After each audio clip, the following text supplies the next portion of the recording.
Welcome back, everybody, to another episode of the MX Endurance Podcast, where we look at everything, if you can believe it, that's happening in the world of endurance sports. My name is Tim Ford, and I am joined by the penultimate legend, the sexy shepherdess, the sexiest voice in triathlon himself, James Bell. I literally had to explain to somebody mere minutes before we started recording this episode why I call you the sexy shepherdess. Oh, really? I did. Again, it came up. So Did they there you get go. it? Did they get it? They understand now. Again, Tim Hemming Nice. is the reason, as I always say. Mate, how you going? I'm all right. I've learned a lesson, mate. I've learned a lesson. All these years of doing this podcast, and you've been saying you got to bring the energy. You got to bring the energy, mate. Pump it up, pump it up. But now It's I a do my own performance. It's a podcast. performance, James. Now I do my own podcast. I'm not really just responding to what you say. Every time I'm doing it and I'm trying to record, I can hear your voice in my head saying, "Bring the energy, James. Bring the energy." And I'm. You're right. You're right. You've been right all these years. How does I that can't sound? I can't wait until you eventually make the good sense to bring me on your podcast as a guest. And you'd be like, Tim, how's it going? I'll be like, yeah, good, mate. Weather's pretty rough outside.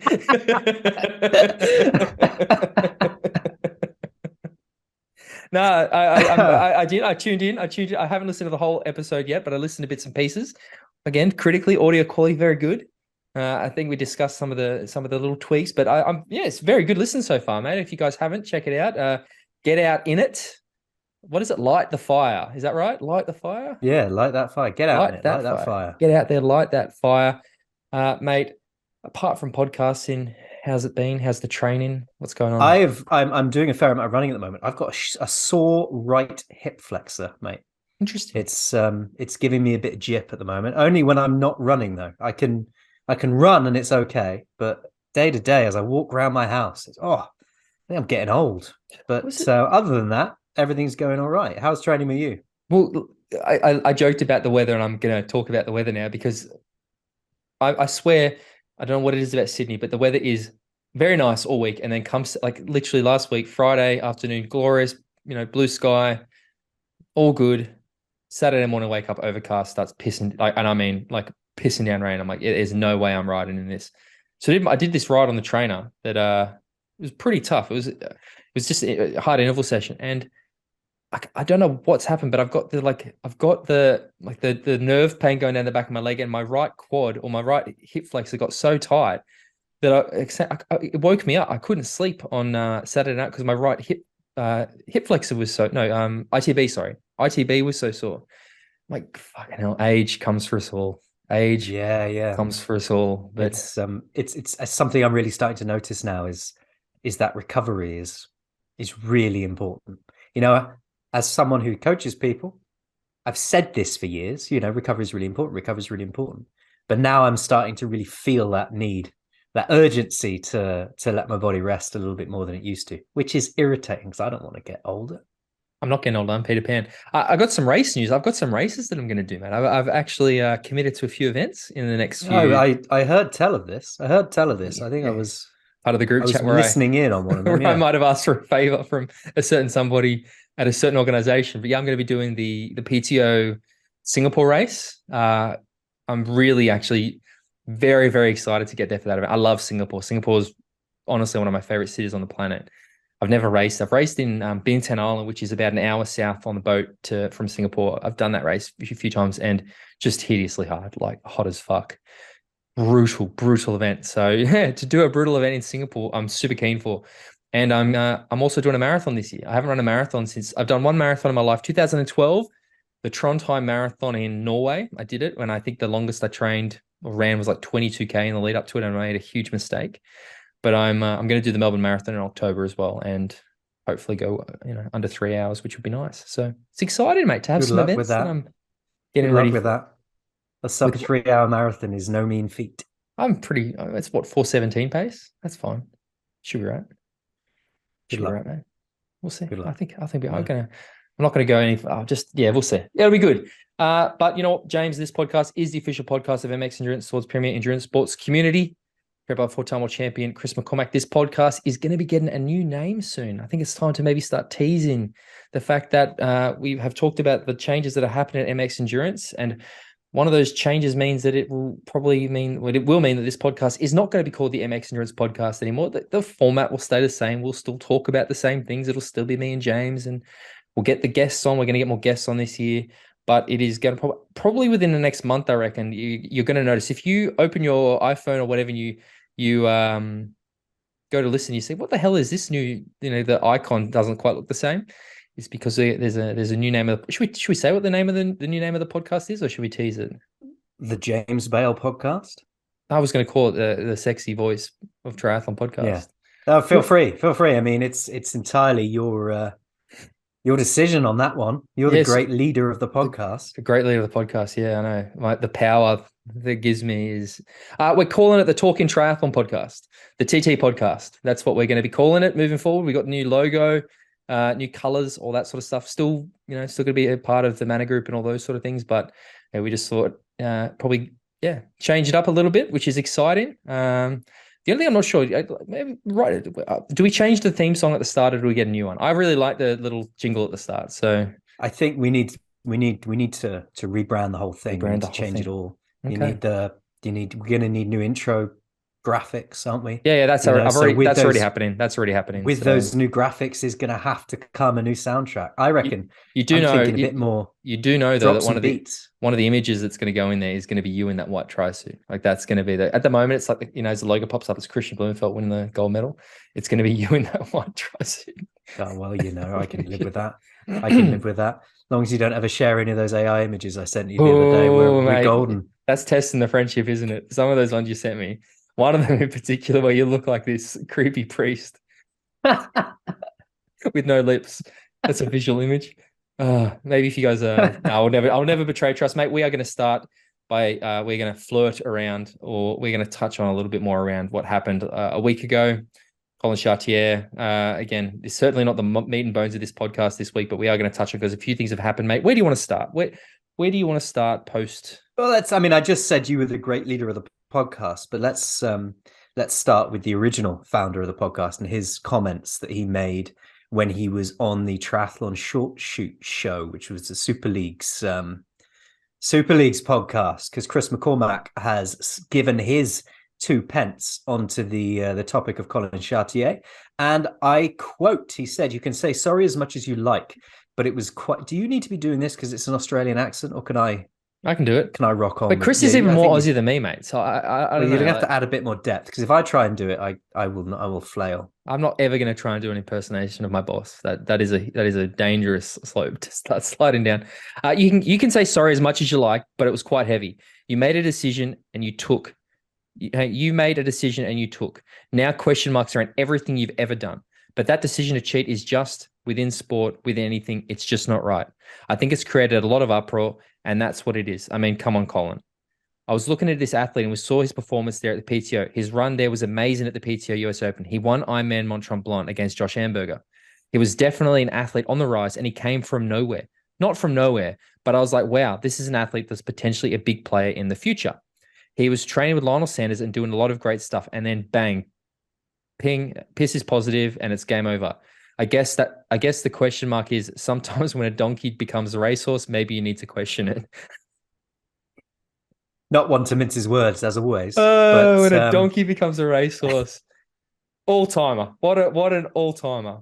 Classic. But yeah, I mean, he's underlining something that we've all thought and said, really, isn't it?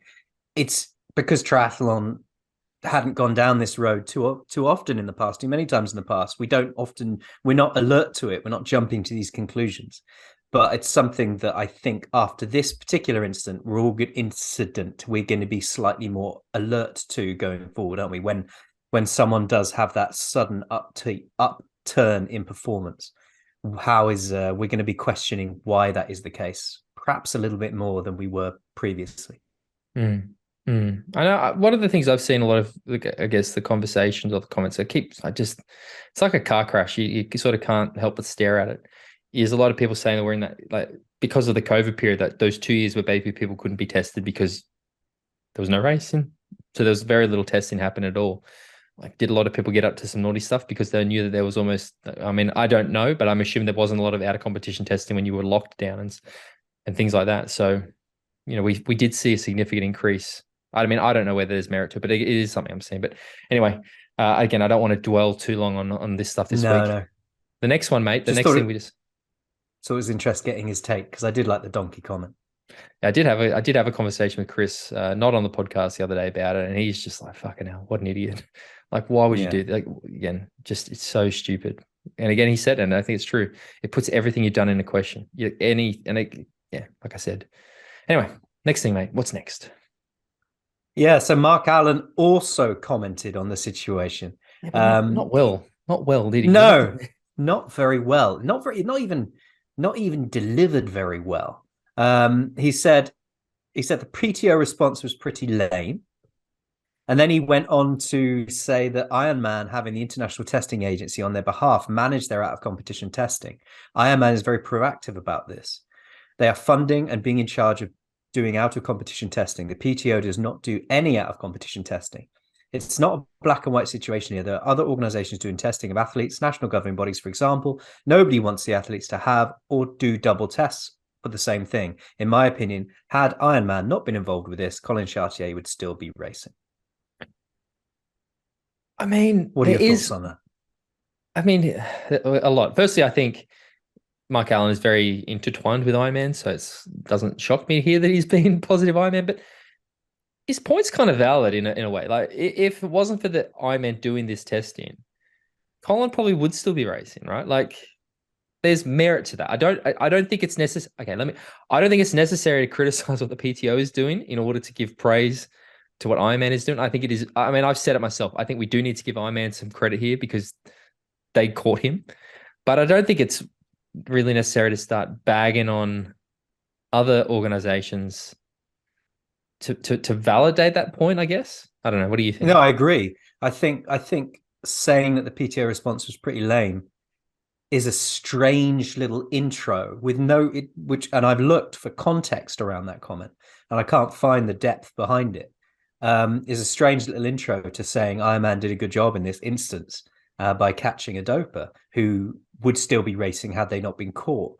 But we know in this world of anti-doping, there are different agencies doing testing. And if one agency catches somebody, doesn't mean all the others are all wankers. Yeah, that's kind of exactly what I mean. Like, yeah, it's just like, it's an ecosystem where you could get caught at any point, and the more people doing the testing, the better. The PTO's response has been fairly limited at the moment, but I mean, in my mind, only because they're assessing what their options were, and then they were waiting for how they could respond to the out of competition test that he was popped for. The other reality here is that even if, I mean, I'm assuming that, well, he did get paid, I guess, some prize money by Ironman for winning the race in Mont Tremblant, but it wasn't a fucking $100,000, right? Like, the PTO is potentially being a bit more cautious because they're trying to work out what remedies they have available to them. And like I said, to me personally, I look at this, like, every time you look up an image now of Collin Chartier, the cheat, there's the PTO brand, like the PTO branding is everywhere. Like, I feel like there's got to be some, like, the damage that has been done to their brand a little bit. Like, no wonder they're taking the time and being a little bit passive. But like I said, they are being cautious because there's big dollars on the line here for Ironman. But yeah, we caught him, but what do you probably won $6,000, $5,000 for winning Ironman Mont Tremblant? So like I don't know whether that's relevant, but yeah, like I said, I don't. He makes a valid point, but he does it in a very weird way. I don't think you need to suddenly. It was a strange comment, especially with his association and interlinking with Ironman. I didn't quite.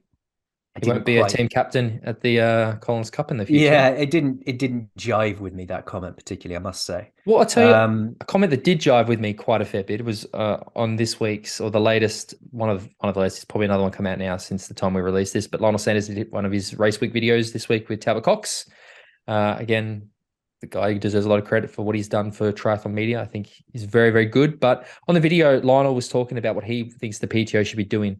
And he says that he wants all prize purses from the PTO, 20% to be donated to out of competition, to basically fund out of competition testing. He says that this is an athlete-led organization. So it's time for the athletes to put their money where their mouth is. And basically, yeah. And I fucking love it. I love this idea, actually. I think it is a fantastic idea.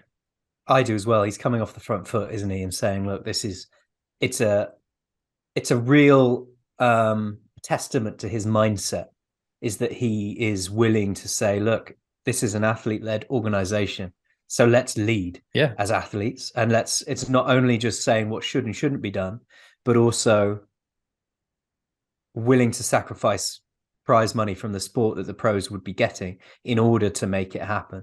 And I think that's real credit to him, this comment. And he said, we can set a precedent. I think if we wanted to as a sport, if we're truly anti-doping, then we could implement every check and balance against doping if we wanted to as a whole. If it's an athletes organization, then for the young guys coming up, if 20% of all prize purses or whatever they can agree on, that's going to go to keeping the sport clean, then I think it will give the young guys more hope. Put your money where your mouth is. I think at least damn well start to implement out of competition testing. I lost my cadence a little bit through that last sentence. You're terrible, but, reader. I know. Yeah. But, I want to raise, and again, I'm not going to name names or anything, but I was literally today having a conversation with a younger up and coming, I think superstar of the future triathlete. And one of the conversation we were talking about this a little bit, and he was basically saying he came into triathlon because he perceived cycling as a sport that if you were going to go down the cycling route at some point, you were going to have to jump on the program. And we don't want triathlon to be perceived that way. And when Lionel was talking about giving hope for the younger athletes, I think for us, it's very easy to go like, really? Fucking oath, right? I think it's very important that there is a message out there that if you are a junior who wants to take up triathlon, it is very important for there to be a statement that basically says you can fucking do it legitimately. Do not think that this is such a big problem that it is impossible to be successful, because that will drive, one of the biggest issues this sport has is that there's not enough participation levels. Fucking oath. I'm sorry I'm swearing so much in this one, but I fucking think Lionel has absolutely hit the nail on the head here, right? It is so critical that we communicate to those junior athletes who are sitting there going, I've been killing myself. I've been going to school. I've been doing all this sacrificing. And now apparently if I'm not doping up, fuck that. We need to very clearly send a message to those young guys, the future of our sport, the people who are going to make what Kristian and Gustav doing now look like what Crowe and Maka were doing 10 years ago, not as impressive. Like, we need to fucking let them know that this sport is fucking awesome. And that it is a clean, awesome sport. So I love this. And I also want to give Lionel a lot of credit, because we talk about our frustration with Lionel, and he's always got this aura of sort of being the guy that's just sort of like a bit, he's a very frustrating athlete to be a fan of. But he's really, I've noticed recently, he seems to be transitioning to like that position as almost one of the eldermen of the sport, right? Like, Lionel is one of the leaders in the sport of triathlon, whether he wants to think of himself as that or not. I really am impressed by seeing him doing things like this. Like, some people go into a crisis and it brings out the best of them. And it seems to be doing that with Lionel. But fucking hell, this honestly, I can't praise it enough, because I think it's a phenomenal idea, and I hope that. Do you think they'll listen? No. Do you think they'll listen? No way. I don't at all. Again, the problem is, and this is again, it's sort of the opposite of what I'm saying a bit with Lionel. Is Lionel is is a very successful triathlete. So for him to say give up the 20, and again, I'm not sure of, I have no insight over his financial situation, but for a lot of the guys who probably are struggling to make ends meet, that 20% is a lot. But fuck, I hope they do. I'd actually like to see the PTO going, we'll donate that amount. that would be, I think that would be the better response, wouldn't it? Yeah. Would be, they've recently lowered the prize purses down a little bit. Put those prize purses back where they were, but use that extra bit as an anti-doping fund. Yeah. Because like you say, the most important thing I think from this point forwards is to put confidence back into the sport from an audience perspective, but also from the young athletes coming up. Because what you don't want is a repetition of what happened in pro cycling, which was, that tap on the shoulder when you get to a certain level of saying, we might put you in the pro team, but it's time. It's take time, these vitamins. Yeah. And here's these vitamins. Take exactly, and we don't want to see that in the sport. No. I really cannot emphasize, again, big part of my job is dealing with junior athletes, and I cannot emphasize enough how important, how, I guess, upsetting it has been to talk to these, these young upcomers and talk about the impact that this has had on them. And it's not just them. I've seen a whole bunch of athletes put out how they just they've lost the motivation to train. Like, what's the point? I think I saw Ben Canute did that, where he's like, what's the point? And it's fucking heartbreaking, mate. Like, I don't, that's what I mean. So I know that there's a lot of people who've been there. It's everywhere. Fucking fuck off. This would be a I fully support this, and I hope the PTO does something around this, because it's needed. So shall we go from that little negative intro talking about doping in the sport and start the little trail of bad news I've got for you? Yeah, let's do it. because I think the two are All still right. going to be a little bit linked. But It's not quite that bad yet. You know, okay. when we were in Yes, when yes, we I know. But it's yeah, giving and me stuff flashbacks, just mate. It's giving yeah, me yeah. flashbacks. Yeah, at the moment we're in the sort of I can cope with it Well, it's 12 months territory of ago, bad isn't it? news. It's It exactly was, 12 yeah. months ago that Yeah, yeah. we were there. At the moment I can cope with it level of bad news. We haven't had that sort of night before the race, someone we really don't want to be racing has got a cold call yet. But Laura Philipp has pulled out of Ibiza. She's the second bigger name to rule herself out of the women's race on Saturday. And she said, sickness has left a big crater in my fitness and it would take longer than hoped until I'm back at it. I waited until the last minute to make the decision to race Ibiza or not, because I wanted to try everything possible to turn things around, because I deeply care about racing and representing my partners in the big races. Unfortunately, racing is the best in the world. A high-speed distance makes... Sorry, let me start that one again. Unfortunately, racing against the best in the world at high-speed distances makes no sense for me at the moment. I don't feel like I can push my body to the limits. And sometimes it takes courage to take a step back, and that's what I'm doing. I need consistent training to get back to where I want to be. It's hard to miss out on this, but hopefully it'll make sense for the rest of the season. She's her next race is on the 21st of May, so unsure whether she'll be making that one. What race but, is that? Samarin. Yeah, it's the championship. Sorry about that. I mean, this is gutting because she's an amazing athlete, and I really like that she's in that sort of PTO ranked top 10 that we're going to be racing against each other. Kat Matthews has also pulled out, so that means there are two top teners missing from the PTO rankings in Ibiza. They're the only two missing from the PTO rankings, and it's a real shame because I think she'd have gone well here. You again, peek behind the curtain, guys, but we have a quick chat before we actually hit record about what we're going to talk about this week, and you casually dropped this, and I literally found out you saw my reaction. I was like, "Fuck, it was visceral. It's starting. No, don't let this happen." I'm a huge Laura That's Philipp the fan. first domino. That was the first domino, mate, and they're fucking rocketing towards us right now. Yeah. Now again, I think with what you see with really elite racing, there's some I think people fail to grasp when you look at the ITU. I've got to stop calling ITU the WTCS racing. Is that if you're off even a point of a percentage, you're out. Like the level of racing is so close and so high that the slightest issues, slightly runny nose, or you've had a bit of it can mean you're out of the top, like well out of the top 10. You could be in the bottom bottom half of the field, for example. And that can have implications on your body and your recovery and your immune system as well. So I think, and what I think is we're seeing that now starting to happen in middle distance racing, because with a field of this caliber, and I'll talk about it later, if you're off even a little bit, you ain't going to be there, because there's 15 other names who'll fucking destroy you if you're off even just a little bit, because the standard in this race is so high. And yeah, so I think it's almost, I get why athletes who aren't getting federation funding, who are supporting themselves to get there, are going, I'm actually a bit off. No, it's not for me. So I think smart decision. It's a long year. And again, look at what we saw with Laura Philipp last year. She had that, basically withdrew from St. George because of COVID. And then she made that comeback, and she basically equaled Chrissy Wellington's greatest all-time performance in Hamburg. Frankfurt. No, Hamburg? Hamburg was the women's race. Frankfurt was the men's race, I think. I think. Okay. But yeah, get well and race. Luckily, I actually was panicked because I made my picks this week for the top 5, and I came close to putting Laura Philipp in my top 5. Maybe it was intuition that I didn't, but no, rest up. I haven't done my picks yet, but I'll do them on the fly as we get towards the end of the podcast.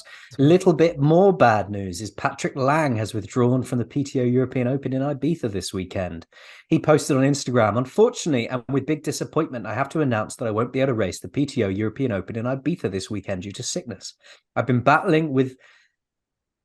what's he been battling with? Something and a persistent cough. I don't know how to say that. Where is it? Sinusitis. I've been battling with sinusitis and a persistent cough since Thursday last week. Yeah, sinus which has left infection. me unable to prepare for the race. Since there is no hope to get healthy until Saturday, me and my team have decided to withdraw from the race. As disappointing as it is, I've learned from my past mistakes, particularly my DNF in Kona 2019, that health comes first. I won't make the same mistake twice. I'm focusing on getting back to being healthy as quickly as possible and wishing all athletes who are competing a great race. I'll be cheering you from the TV. Another great shame, another great champion who's not going to be there racing. And sinusitis is it's nothing to be meddled with, because not only is he sick, but also breathing would be an issue. And Well, not being able to breathe when you're on a bike and a run is not great. not just that. Have you ever had a sinus infection? Yeah. So when you tilt, the position of your head changes. So you think getting in the water. So you not only have the tilt, but then you've got the pressure of the water. It's actually like really painful. But again, what I just said about Laura Phillip, apply it to Patrick Lang. Yeah, absolutely. Absolutely. It would have been a real pleasure to see where he's at the moment, to see where he was a bit off at Gran Canaria. So we didn't see him sort of feature the way we sort of expected to. And I mean, that might have been the start of this illness, Yeah. I mean, like I said, illnesses seem to last at least 3 months nowadays. Well, post-COVID. Patrick Lang is really this just guy that flies under the radar and people count him out all the time. And then he goes and drops a 2:30 fucking marathon off the bike. And you're like, oh, Patrick Lang's back. It's like, no, he never left. It's just that he's, for whatever reason, just always flies under the radar. And no, I'm very curious to see how he goes this year, because I think he's getting a bit sick of it too. But yeah, sucks. And one more little dribble of bad news for you, just to top it all off. Sam Laidlaw swerves, and I'm taking this headline from the Tri24/7 website. I'm quoting it verbatim. Sam Laidlaw swerves PTO European Open due to personal issues. He explained on Instagram, unfortunately, I won't be taking to the PTO European Open. It's a bit of a bummer. I've got some personal issues to take care of, and also I'm in the middle of moving house. Just a lot of things going on. It's probably a bit too much. The season's very long, and I want to make sure I deliver in Nice at the end of the year. See you in Ironman Lanzarote. So this one I have. When is Ironman Lanzarote? I fucking don't know. I'm not that big a geek for it. I actually should know. You've done it. I thought you have it. Don't you have the race schedule tattooed on your arm? So every race date for the. That was that's where I wore the white tricep. Is that I was about to say, is that how you celebrate the holiday? Every year you bust out the white trisuit and run around the neighborhood, and your kids like, Dad, stop it! You're embarrassing us. Is that what happens in the Bale household, or? Exactly that. Yeah, they've each got their own little ones as well. Of course they do, as they should. And if they don't, I'm going to buy them and get them express posted over. This one, you said you have thoughts on this.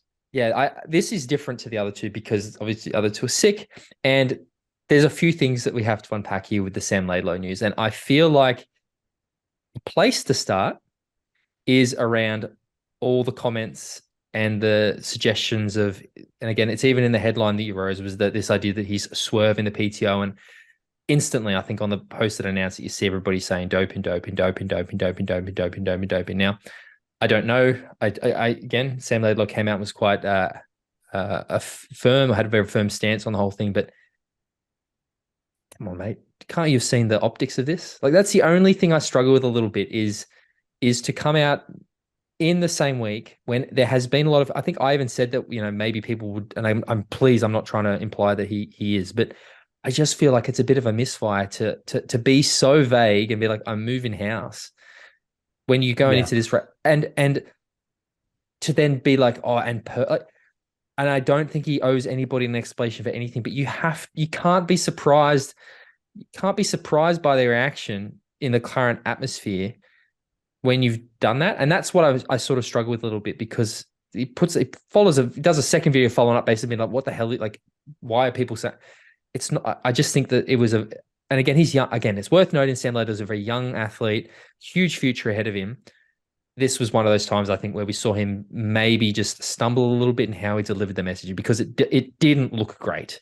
I agree with you. But we also don't want to live in a world where if someone has got a genuine reason for something, 100%, they're stuck in it because they don't want the optics to look bad. I was talking to somebody via text the other day, who I won't name, whose opinion I trust.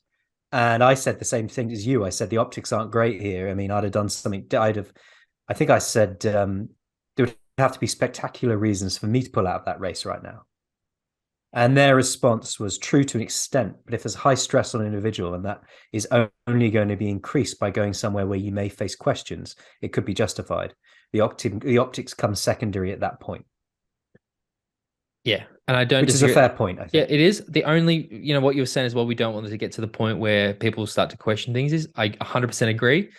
I'll just say again, it's the week that the biggest doping scandal in the sport in what, fucking 20 years has happened. So I'm just saying that this particular point in time, the optics are particularly bad. No, I agree with you. The optics are bad, and the reason for the cascade of comments that he had under his post is, not to be unexpected, I don't think. But I want to move away from the just doping because chat. Something's happened doesn't mean that everybody's a liar, I suppose, is where we've got to try and sit. Yeah, because I feel like there's a bigger issue to discuss here, and it's something that I've gone on about a lot. But I say this is a big issue because I actually don't think the other thing is that big an issue at all, to be honest. But I tweeted this, and what I'm struggling here a little bit with is we are yet again in an age, or we're still seeing athletes are coming out saying that they're prioritizing Nice this year over the PTO. And I understand why. But it further demonstrates to me the fundamental problem we are having with these PTO races, where we cannot get the best athletes. Fucking hell, the field's incredible at this race. But a Sam Laidlaw not being there because of personal issues and moving and focusing on Kona, that's a problem to me. And I've said it I've said it 100,000 times. The PTO needs to do something. Like, again, Super League Triathlon, if you don't race all their races, you don't get your appearance fee, right? Like, there are race series out there that do things to make athletes commit to their entire series. And I just don't understand why we're still not seeing it from the PTO. It's time to shift from the end of season bonus and make it a contract that you have to race all their races. You're sick, I understand, but this to me feels like it is prioritizing races later in the year. And again, I don't know. It might be something serious. I don't know. He doesn't, but it just concerns me. One of the reasons is I want to be good for Kona later. No, fuck. We need to see it frustrates me that we're seeing a race where we are, getting one of the big names not there, like opting out, not forced out, opting out. And yeah, and this isn't for the athletes to fix either. I don't think it's fair to say the athletes just take one for the team, right? I don't think that's the solution. I'm not criticizing Sam now. I'm saying that the system doesn't set up properly. Number 4 ranked athlete in the world on the PTO rankings, can just, with barely any notice, pull out of the race that they said they're going to do, which is one of the biggest races of the season so far, with the biggest names racing it, which may get the biggest audience of the season so far. You don't get I don't know, Lewis Hamilton pulling out of the first Formula One race of the year because he's, you know what? I'm moving house that weekend. Yeah. And I've got a lot going on at the moment. There is a contractual obligation for the team to supply drivers for that race. And so, yeah, it's something the sport needs to tackle further down the road, because if you really want to showcase the sport on the big stage, then, we need to get those big names racing as often as possible. And it's not a Sam Laidlaw only problem here. Kat Matthews has done the same thing now. Kat, I can understand being slightly different. She's done Oceanside. She's done Ironman Texas. It's a big ask to expect her to go to. I've got to be careful because I'm not trying to say that Kat couldn't do it. I think incredible athlete. It makes more sense to me, like it made sense to see Joe Skipper opt for the Ironman. Like, we know that Joe is much better at the Ironman distance. I think Kat is better suited to the Ironman distance or the longer distance stuff. But I also think that with a bit more fatigue in the legs, that she has to be carrying, not having to go that fucking super crazy fast speeds that they're going to have to go. It makes sense to me, but it is still that thing, right? Kat is another one of those athletes that you wanted to see on this start list. And yeah, I don't know. I just feel like that I'll keep saying it, and people are probably going to, I'm sick of hearing it, Tim.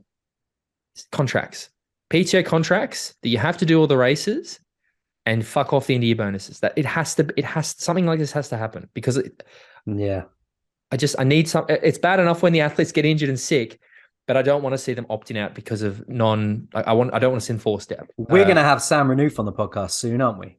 And so Yeah. we can put this to him. We can pincer movement him Yeah, and we make will. sure he listens and get him to put something in People, they're writing sick of me that talking about it day. now. They're going to be really sick of it after that episode where I just go on some Yeah, 20-minute impassioned speech about this. yeah. Me and Sam will just wander off, go and have a Exactly. pint I won't somewhere. even know. It'll be like that time we had Adam Hansen on the podcast. Yeah, yeah, yeah, Oh, yeah, that still definitely. was fucking hilarious to me. Yeah, anyway, yeah, I don't I've said all I have to say. So let's start getting excited about Ibiza, shall we? Ooh, Because we've done the negative. So on this, Jan Frodeno's been responding to comments he's been hearing in the media and from pundits, you and me probably included, that the game has changed and that the sport has moved on from some of the bigger names of yesteryear. And he was speaking to the Magic 5 swim goggle brand, and he said, I've heard so many times that the game's changed and how it's evolved and how things have gotten better. And I have to be very honest that I wonder whether it has the peak of the game. And I have to be very honest, and I wonder whether it has at the peak of the game. Because I can tell you now that the peak of the Olympic distance game, they're not better than they were 10 years ago. Alistair Brownlee at his top is still one to beat. And I think that 100K racing, the distance of the PTO race, is so new and so fresh that to say things have changed would probably be a little premature. Now, there is more to come from him, but I want to comment on that first little bit first. What's your take on that, Mr. Ford? well, I guess we're going to find out this weekend, aren't we? Like, it's all good and well to say it, right? But we haven't actually really seen. It's why I'm so excited about this weekend, because we're going to see if it's true or not. Yeah. Because I think if we, I don't even know where. If we all just assume that it's impossible for anybody to beat the Norwegians, then fuck this. I give up. I give up on the sport. It just becomes boring to me, and I refuse to. That's why, as I've shown you, I've picked Jan Frodeno for the win this weekend, and we'll get into the reasons why later. I think that's going to happen. But fucking the thing I love is because I think Alistair Brownlee to me is still, and I know that people go, he's injured and he's not. Fuck that. He's Alistair fucking Brownlee, the most naturally talented triathlete to ever do the sport, ever. The best fucking racing mind we've ever seen do the sport, ever. And to have Jan Frodeno, who I think is the greatest to ever do the sport, say that about it, fucking oath. Like, and what Jan Frodeno's good at, being the GOAT, is not only the racing element of it, but he's good at this element of it. yeah, Crafting a narrative before the race, talking about how things haven't changed, getting into the heads of competitors, because people will read this, won't they? mm-hmm. You know, and because he's not doing that obvious, oh, things haven't changed, I'm still the best. He's doing that like, things haven't changed. You know, Brownlee's still up there on his day. And that just, people are like, don't know where to look. Yeah, I'm I love looking it. at you, or am I looking at you? And Yeah. and I think that's really interesting. He's great at this kind of pre-race mind game / deniability build-up. I want to talk about the pre-game hype up build up, and I want to do it because there was a Hold, because we still haven't finished with the Jan Frodeno's comments yet. Okay. There's more to come from him. Okay. When he then went on to say what has changed, and he said that's what's definitely changed is the depth. You can see the swim. There are more guys up at the front. It's aggressive, and it's not that one or two guys are getting away. Same on the bike, with the packs actually staying together. It's not being split up as much. But then the run performance, the times are good, but they're not that much better or any better than what we've seen, despite the shoe development. So it's something I'm looking forward to actually checking out myself. And then pre-Ibiza, this particular weekend, he said the hype is so big and it's been talked about so much. I've actually missed racing against the boys. It's what I live for and I enjoy it. I'm looking forward to seeing what Kristian does on race day. It's an interesting dynamic still. He said, I used to prepare that I can't fail. Nowadays, I prepare so that I can win. It's just the reality of getting older and that you have to prepare differently. But I think I've still got a good shot. He's basically talking about me and my hip flexor. It's the same comments I made at the start of the podcast. Here's my blow But back. yeah, I mean, he's making points about the times and how what has changed is the pack staying together. And that's like, I think to give us some credit and our due on this podcast, we're never saying the game has changed and the old guys aren't there anymore. What we're saying is this pack of people that can perform at that level is just getting bigger and bigger, and it's going to spread down the rankings till eventually you've got a really competitive top 10, top 20 on the PTO rankings, and that I think is what he's agreeing with us. So basically, he's basically saying Tim and James were right. It's true. I mean, we are. It's true. I mean, I really saw that in the women's, like when I was doing the picks for them. I've fucking struggled so badly to pick the women's top 5. Like it's insane how hard it was for me to come with my top 5, run into all the scenarios and things like that. The only thing I will sort of, sorry, Goat, is about the run times. I think if you look at half distance and short distance, he's right. It's pretty much the same. I mean, he ran what, a 106? Was it a 106? A 76 in South Africa in 2018, the greatest triathlon of all time, to make Javier walk. I'm sure it was again. Don't at me. It was 76, 78. It was fast, and we're not seeing time significantly faster than that in halves. However, in Ironmans we are. I think Jan's a 240 marathon runner every day of the week. It's pretty commonplace now to run sub 240 in an Ironman. We saw Patrick Lang run at 230, 235s, 234s, 236s. That's the only, and again, we're not talking huge chunks of time, but is it a chunk of time? And yeah, the shoes are probably a big part of that, but again, he's not wrong, right? Like the times aren't drastically different to a couple of years ago when he was top of his game, but you're right. I love the mental side of this. I love but I think I've still got a good shot at the end. Just that little glint in his eye. Just a little shot. Just a little shot. So yeah, we'll get to picks and stuff later. I know Awesome, you yeah. put Got heaps. Bit of a spoiler up on there, but let's talk about the race itself, which kicks off. I want to talk about this stuff a bit more, only because for fuck's sake. All right. So there was a big fight on 2 weeks ago, the Garcia Davis fight. Now I know that you're a huge fan of boxing, so you obviously watched the Davis Garcia fight. You saw it. You told me I should have done. I didn't know it was on. Yeah. So one of the things that I enjoyed a lot in the lead up to this fight was the the pre-fight coverage. And they do this awesome series. Because again, boxing, I understand, is a little bit different. It's two people up against each other. They literally have to kick the shit out of each other. But fucking hell, the pre-race content they were pushing out was so captivating, right? Like, you understand that the reason these two want to fight each other. Like you're in. It's why I wanted to watch it's why I wanted to watch the fight so much. I wanted to see, after this shit talking they were both doing, who actually had it, right? And I feel like that's a misstep here. I've been a bit underwhelmed by the coverage we're seeing put out pre-race, because this is like, people are talking about it, right? I don't say that we're not talking about it, but fucking hell, where's this stuff? Where is the call out? Where is the we're talking about it as fans of the sport, and existing fans of the sports are talking about it. But what we're not seeing is that content that captivates an audience so much it reaches outside the sport. Yeah, I just feel like we're not seeing that sort of, this boxing fight that I didn't know about. There'll be lots of other people who didn't know about it, but would have been caught up in the pre-fight entertainment and therefore watched it when they wouldn't have done anyway. Tyson Fury, Conor McGregor, those sort. I mean, I know Conor's done a boxing fight, but like that theater is what boxers understand, right? Is that they're trying to create a spectacle because that's how they make the money. And I just feel like this, to me, is the perfect opportunity for triathlon to do that a bit more. And I don't know, like I'm excited about the race this weekend, but I'm a bit underwhelmed by the content, the hype. Like I'm not feeling the hype that much. Like I don't know whether it's just that I'm not looking in the right places. Do you think you're numb to it? No, I don't think I mean, what do you think? Have you been blown away? Are you getting more excited every day? Like, I think in the places that we look, the websites that we go to, there is a steady stream of build-up. But what we're not seeing is the huge making a massive thing of this, the extracurricular content, if you know what I mean, stuff that isn't just the normal articles and the normal posts. We're not seeing that sort of. We're building up to, in my opinion, one of the most important men's races we've ever seen, with some of the biggest names going up against each other, finally going to race each other. And one of the strongest and most impressive women's field I've ever seen in any race ever, which is only lacking 2 of the top PTO ranked athletes from the top 10.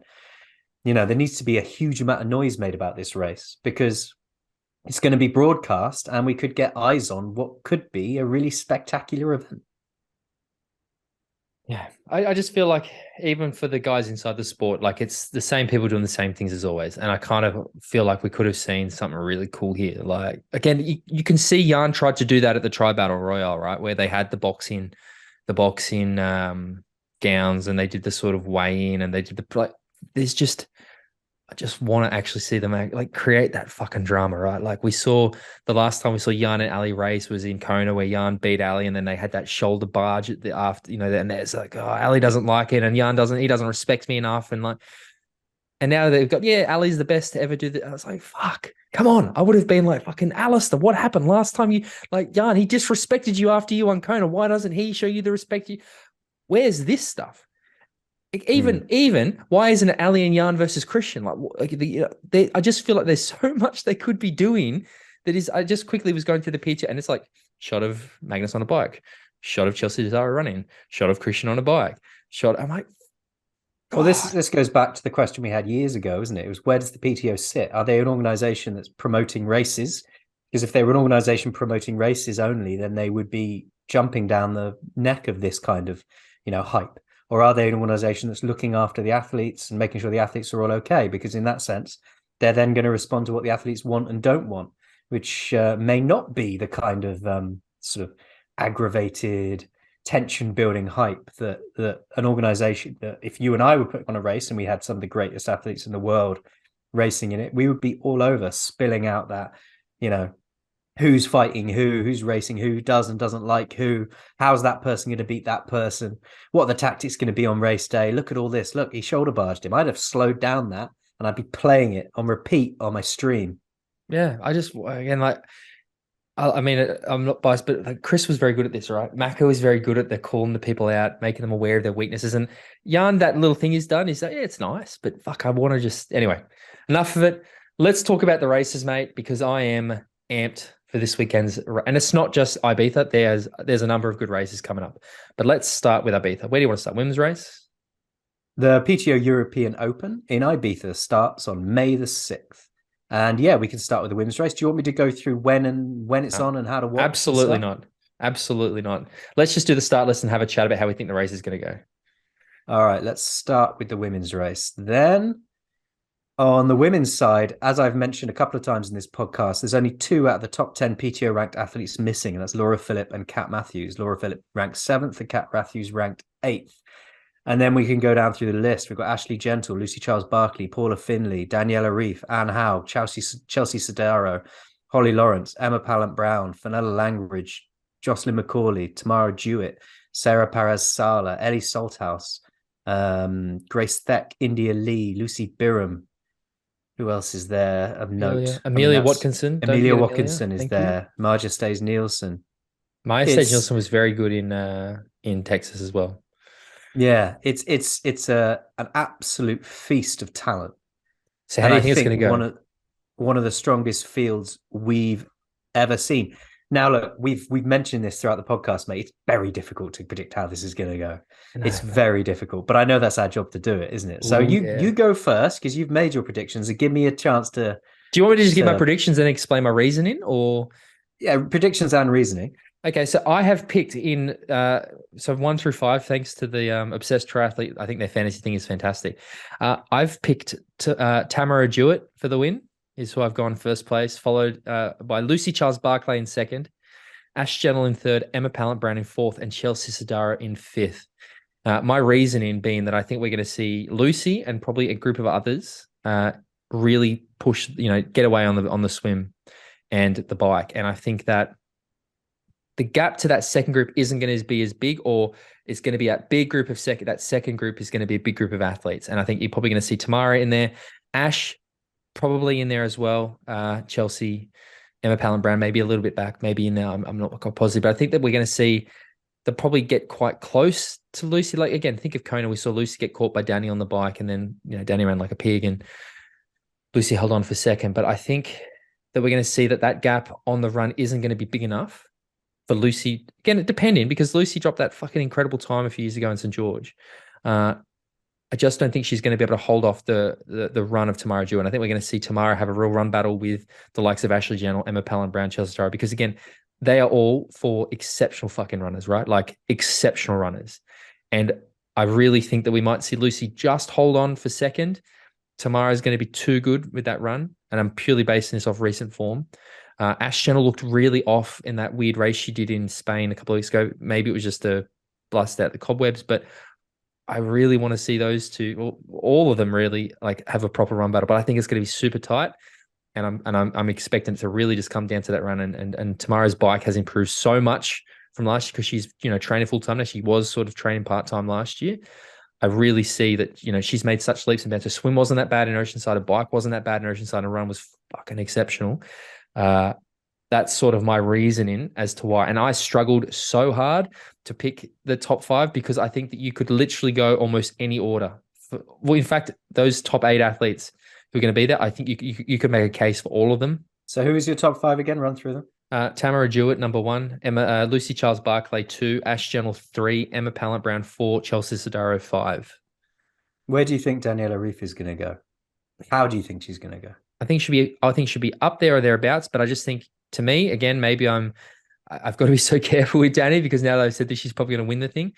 I just think of her as more of a pure Ironman athlete these days, and I think that the leg speed that these, Danny is an extremely on bike, so she's going to have a bit of a gap on the swim. She's probably going to ride her way up to the front or thereabouts if it's enough distance, but I don't think she's got the run to hold off all of that run power because Lucy, if she's on, is a fucking incredible runner too. But all 5 of those women are next, like exceptional runners, and Danny's a great runner, but she's not, to me, that good a runner. So that's Paula sort of Finley on her day. Yeah, I've picked Paula, I think, for the fastest bike split. I don't know which Paula we're getting. No. And again, another athlete I would be surprised to see. Yeah, she's a bit. I think she'll probably be right up there till the start. I just think she might get passed on the run by those other girls. That's sort of where I'm seeing. Because again, it's not a 70.3. It's not a super tough course. I think there's only 500 meters elevation across the entirety of it. So we're not like, again, St. George had fucking brutal climb. She's such a strong rider. It's going to favor the Tamaras, and the less strong riders are probably going to be good because it's going to be easy for the packs to stay together on the bike, I think. So I think it's going to really benefit those. This course is really going to benefit those. Not that I've really paid that much attention, just like looking at the statistics, but I think it's going to really benefit those strong runners if they can ride together as a group. So that's what I'm thinking. Intrigued to see where India Lee finishes as well. Same. India was another one that I was like an out again. Amelia, same thing.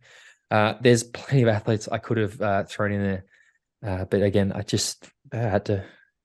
I've really got to. Again, I will talk about the men's later, but I had a very tough decision to make with the men's about where I put Jason West too, but I'll talk about that later. But come on, how do you see the women's race going? I think Ashley Gentle's going to win it. Yep. I think she's been gearing up for this win for some time. And I think Cobweb's blown out. I think she's going to win the run battle with you think she can outrun Jewett. Okay, cool. I think in 3rd place, you're going to see Lucy Charles Barclay because she's going to have an incredibly strong front end of the race. And I think she's going to hold on for that 3rd podium spot. What about in Haug? 4th. I was going to say 4th place. I'm going to put Haug. Yeah. I'm going to put Haug because I think she's going to be running up to the group as the race goes on. But again, like talking about the bike, right? This is a sort of course, like she's been riding really well. She's, to me, the sort of athlete that will probably benefit from a course like this. She's a good swimmer, so she's not going to have this huge gap or anything. And if she can stick with the group and then get off with relatively fresh lunch, like she ran a 110. She ran a fucking 110 something. Yeah, I know the course was a bit short, but she's right up there too in terms. Like we could literally see 6 women battle it out, probably more than 6. Like I think this is going to be the most ITU-esque middle distance race we've seen in a long time, where it is going to become a proper run battle. Like we're going to see 6 or 7 women together battling on the run. I think there's going to be blow-ups. I think somebody might walk. I'm fucking like, let's go. 5th place. I'm going to put India Lee. Mate, again, that's how I ride out my top 5. Okay. So I've got Ashley Gentle, Tamara Jewett, Lucy Charles Barclay, Anne Haug, India Lee. Good picks, mate. I think it's, risky. There's a few that I think they're all incredible athletes. I really cannot emphasize how much time I spent putting in the men's race was relatively simple for me. The women's race. Was it? Yeah, the women's race I did and redid 4 or 5 times. So it's one of those things where it's any order wouldn't surprise you, but it's going to be really intriguing watching it shake out and watching the race happen. I am very pleased it's on a European time zone, so I'm going to be able to watch this race without any drama. Are you staying up for it? I think so. I think the time is not terrible for me. So the plan is at least to. But we'll see. All right, on the men's side, as I've mentioned a few times earlier in the podcast, there are 4 out of the top 10 PTO ranked athletes missing, and that's Gustav Iden ranked number 2, Sam Laidlaw ranked number 4, Lionel Sanders ranked number 5, and Sam Long ranked number 6. Other than that, we have got names like Kristian Blummenfelt, Magnus Ditlev, Max Newman, Leon Chevalier, Florian Angert, Frederick Funk, Aaron Royal, Daniel Beckengard, Ben Canute, Mika Tagholt, Bradley Weiss, Jason West, Peter Hamerick, Christian Hodenhaug, Tom Bishop, Rudy Von Berg, Kyle Smith, Cam Worth, Alistair Brownlee, Ben Hoffman, David McNamee, and to round it off, Jan Frodeno. There are other names in there, but I just went through and picked out the ones that stood out to you, bit me hardest. So this men's race is something that we've been looking forward to and waiting for and trying to will to happen in the triathlon world for some time.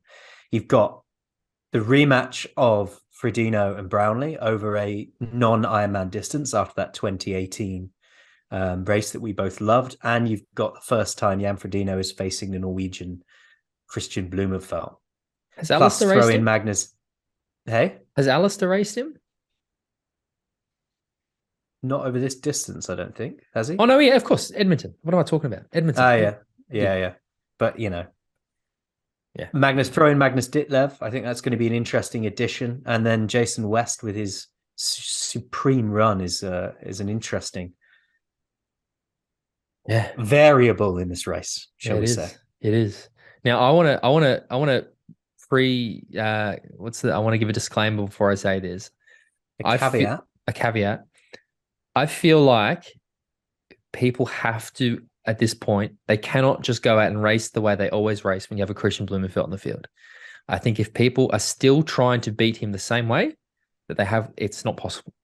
Like you need to see athletes who are actually going to commit to trying to beat this guy. And I think if there are 2 athletes who I think have the experience and the race IQ to do that, it is Jan Frodeno and Alistair Brownlee, which is why I have picked Jan Frodeno to win this race, followed closely by Alistair Brownlee with Kristian Blummenfelt in 3rd place, Jason West in 4th place, and Aaron Royal in 5th place. I hope that what they do is commit to the swim and the bike. Get out of that swim with a gap and fucking push it.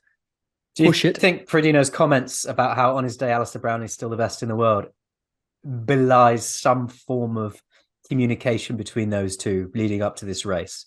Because I completely agree with you. For them, it has to be a tactical thing where we're both 2 of the best swimmers in this field. We can get out of the water first. We can get on the bike. We can form a group and we can go like fuck. And then try and make sure that the power run of Kristian Blummenfelt is out of reach come T2. Yeah. Yeah, that's honestly because I think that Kristian, like, again, the last time I saw Kristian race, he was basically front pack in Kona, right? So his swim has improved a lot, but if he has a weakness, it's the swim because his bike is exceptional. His run is exceptional. And I think Jan and Ali know that, but I also think Kristian knows that that's probably what they're going to try to do, right? I think that, yeah, you really, really, really want to see those 2 go for it. And I think if they do, they can. But it's then just a question of how big a gap do they have and if they can hold it off. What sort of run? How big a gap do they need? This is a good question, isn't it? What do you think? Because it's only 18K. It's not 21. It's not 42. It's 18K. Like Kristian's a good runner, but these guys aren't bad runners either, right? Like we're not talking about. No, indeed. So that margin of error is smaller, isn't it? We're not talking about bad runners by any stretch of the imagination. In fact, I don't think that gap needs to be that big at all because I think you come off the bike together, it becomes a race of who can suffer most, who can endure most. And that's where Kristian Blummenfelt, in my mind, excels because he's got that kind of belligerent darts player fuck you thing going on. So does fucking Alistair Brownlee. I know, but Brownlee's susceptible in that sort of situation to an injury or of going past that point where his body can cope. If he's got enough of a buffer to control his own race, to control his own pace without having to go over that dial that makes his something go ping, then I think, a minute and a half would be enough. I think you're pretty much on the money. I love the thought of Jan and Ali getting off the bike together and then running together. And then, so you have the battle of these two together, and then you have this threat of Kristian hunting them down, right? And them knowing and them checking because it's laps. Like, that dynamic to me is so exciting. I think that we're going to see Jason West going to come storming through the field. I think he's just going to run out of road. Unless, again, if he gets off the bike anywhere near any of these, I think he can outrun all of them. Like, genuinely, I think he could outrun all of them. And Aaron Royal, again, I just think he's somebody that people neglect to give the credit that he deserves. He's an incredibly good swim bike and, such a good swim bike runner. And we saw what he did in Edmonton. So that's so you've got Frodeno, Brownlee, Kristian, Blummenfelt, Jason, West, Royal. Yeah. Okay. All right. Who are you going? So Kristian Blummenfelt's going to win the race. Okay. I wouldn't be again. I love you, Kristian. I just don't want to keep picking you every fucking time. Yeah, no, I've come to terms with the fact that not picking him is an error. Yeah. And in this instance, he called you out in St. George, and you learnt your lesson.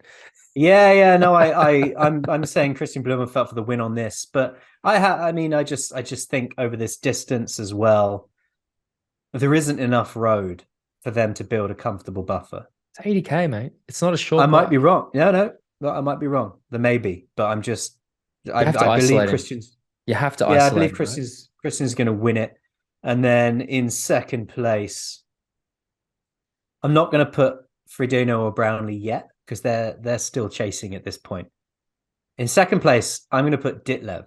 Interesting, because I can see him powering up on the bike and managing to stay in touch for that second place. Third place, I'm going to put it's either Frodeno or Brownlee, like third and fourth, whatever, however it comes. And then in fifth place, I'm going to go with Jason West as well, because I can see exactly what you've said happen. See, the only reason because I actually think that you're going to see Ali and Jan they're going to want Magnus to ride up to them. But they're going to, I suppose the risk we have with that is that is Magnus going to tow up Kristian? So this is what I mean. Like, if we're really going to see Jan and Alistair do it, they cannot let it happen. And again, Magnus will know this because if he comes through, I mean, he spoke about 70.3, like he wasn't fucking about, and he was struggling to stay in touch with Kristian. Like, Kristian fucking can ride a bike, right? I just think that if Magnus does come through and goes for that front, he's going to tow Kristian up. He ain't run. He is not outrunning Kristian. Exactly. I don't think he's outrunning the other boys either. But in my version of events, Magnus and Kristian have caught. Yeah, I know. I get it. Yeah, Ali and passed, and there's all so kinds they're going to pass and drop. Bullshit. Yeah. Your fault. Yeah. Oh, absolute fallacy. Who did I pick for fastest bike split? I think I gave it to Jan. I think I went Alistair fastest swim, Jan fastest bike, and Jason fastest run. I think is what I did. I haven't been on this website. I need to check it out. You do. But yeah, I'm pumped for it. Now, there's a few other races. I don't know how much we're doing pretty well for time, but I do want to talk quickly about ITU Long Distance Worlds, mostly because Joe Skipper's racing. And Joe, I hope you fucking win the thing, mate. Please, God, do, after the dramas we've had with your fucking kit this week. Goddamn British Triathlon making my life an absolute nightmare. But I had to get his kit sorted and get sent to the stalker of the podcast, Fernanda, who is now getting it in Barcelona and flying it to Ibiza to Joe tomorrow, hopefully. So it's been a drama, mate. Do you remember the drama pre sub 7, sub 8? I'm getting flashbacks to this. It is similar. It is very, very similar. Mission getting kit brought out. It was incredible. I think we're going to see Joe win the thing. I think there's some names who are going to be, Filet Mignon, your mate. He's going to be an interesting one to watch. I can't remember off the top of my head. There's some other Josh Amberger's up there. So the swim will be quick. And then the women's race, I think it's Kat Matthews. Although, actually, having said that, do you know who I could actually see winning the women's race? Actually, now that I say I take it back, I think it's going to be Ruth Astle. Oh. I think Ruth Astle's going to win the women's race. And I'm not I think Kat Matthews is going to win the women's race, but I do agree with you on the Joe Oceanside and Texas Inner Legs. Ruth hasn't got that. Ruth's fresh, and we saw what Ruth did. Ruth's running has come along so well because what she did in Israel last year. Yeah, I'm going to go with Ruth. Ruth is such a good bike rider, and I'm pretty keen for that race too. So that's that. And then St. George, is it St. George 70.3 this weekend as well? We've got Lionel racing, Sam Long racing, Sky Monch racing. Anyone else? Any other names of note? I'm just having a look. Talk amongst yourselves. I think that we're going to see Lionel do it, to be honest. I'm not sure about what else. I think it's just going to be Lionel. Sam, I hope he has a good race. Like I want Sam to do well. I don't know. He's probably going to have some issues from last time, but yeah. Yeah, Lionel. I think Lionel will take St. George. I can't find the start list quick enough for it to be good podcasting. Sky Munch on the women's end because I love Sky. Yeah, I agree. Sky's awesome. All right, mate. And she knows the area well. She's from Utah, isn't she? So, beautiful part of the backyard. World. Beautiful part of the world. I can highly recommend the chicken waffles in St. George. Jimbo, we've done it. I know we sort of sped through at the end, but yeah, that's it. If people want to find out more about us, what do they need to do? We need to get a new one of this too, I suppose. Yeah, we do. We're going to have to update this, aren't we? And in all these years, I still can't do it off the top of my head. If you want to find out more about MX Endurance, head to mxendurance.com or search MX Endurance on Facebook or at MX Endurance on Twitter or Instagram. If you want to follow me, I'm at BaleJames.James85 on Instagram. Or you can follow Tim at Tford14 on Instagram. Jump onto iTunes, give the show a review. You can do it in the app. It's really easy and very helpful. Please give us a review. No one ever does. Jump onto iTunes, give the show a review. If you can do it in the podcast app, and it really, I just said that. If you like what we're doing, tell a friend, help us to grow the podcast. Please. If you have any suggestions, guests, comments, or criticisms, then DM Tim Ford. Wait until we rebrand because that's coming in a few weeks. That'll be the time. That's the time because you're going to have to start making specific references to the TT podcast. New logo and stuff looks cool. I'm pretty happy with it. Yeah, we're going to need a hashtag, aren't we? We're going to need a new Twitter and all that stuff. No, we'll just rebrand the existing ones, I think. It'll all be the same. Okay. But it'll be good. Cool. Anyway, Jimbo, I'm excited to watch the races. Again, for the people who are playing along home, the MX WhatsApp group will probably be going wild during the races if you want to watch along. Yeah, too easy, mate. A pleasure. Talk to you next week. Take it easy.